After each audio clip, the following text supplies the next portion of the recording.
একদিন এক বয়স্ক লোক একটা কুয়ো কিনলো একজন আইনজীবী থেকে।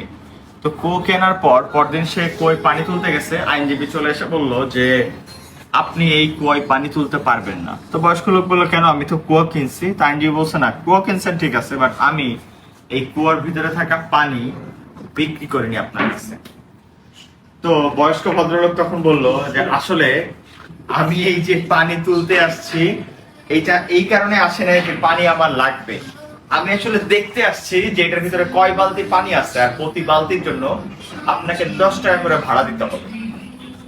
তখন আইনজীবী বুঝতে পারছে যে আসলে সে কার পাল্লায় পড়ছে, আর এই বয়স্ক ভদ্রলোক ছিল একজন শিক্ষক। তাই বলবো প্রতিটা শিক্ষকই, আইনজীবী বলেন, ডক্টর বলেন বা অন্য প্রফেশনের মানুষ বলেন, তাদেরকে শেখায়। এই শিক্ষকের সাথে পাগলামি করার আগে একটু বুঝে শুনে করুন।